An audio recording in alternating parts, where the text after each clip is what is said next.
So mga tol, alam na nga po ng karamihan na sinabi po ni Manny Pacquiao na hindi umano sapat ang 2 months lang na training kapag World Championship ang laban mo. Bagamat naging tabla po ang laban niya kay Mario Barrios noong July 20, naniniwala si Manny Pacquiao na siya ang nanalo sa laban na yon. So pag-uwi nga po niya dito sa Pinas, pinaliwanag ni Manny Pacquiao yung 2 months training niya sa laban kay Barrios. Sa interview sa kanya ni Dayan Castillejo ng ABS-CBN, sinabi ni Manny Pacquiao mga tol na hindi umano sapat ang 2 months na training niya. Naghahabol daw siya ng oras, kahit linggo, pumupunta lang daw siya ng charts, tapos babalik daw sa condo para magpahinga, tapos next day, continue na naman daw sa training. Nakapokus lang daw siya sa training, walang distraction. Naghahabol daw siya ng oras, 2 months lang daw kasi ang training niya na dapat yung ganyang World Championship na laban.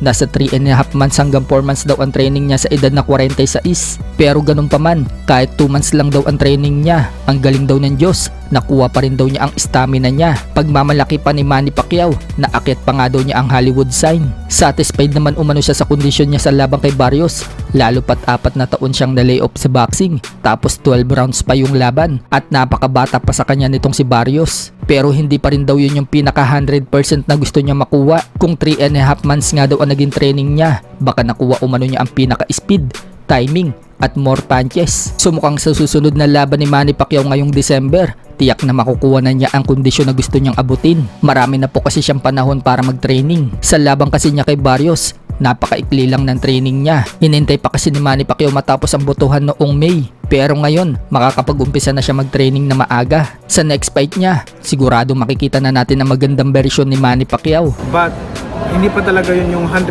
na gusto kong makuha, achieve na yung speed, yung timing, yung more punches.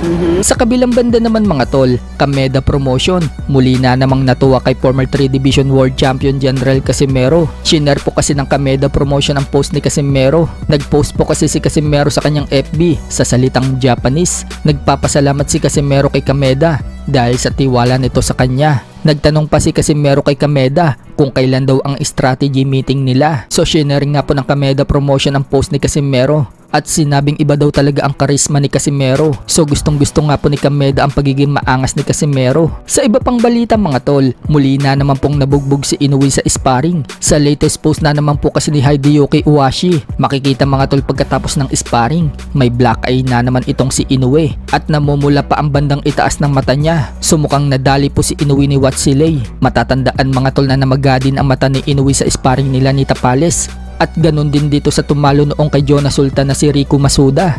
Black eye din ang inabot ni Inoue kay Masuda. Pero suspecha ng karamihan, mukhang sinasadya lang yan ng kampo ni Inoue para maging kampante itong si Murodjon Akhmadaliev sa laban nila sa September 14. Kung maging kampante nga naman itong si Akhmadaliev, madaling mahuhuli si Akhmadaliev.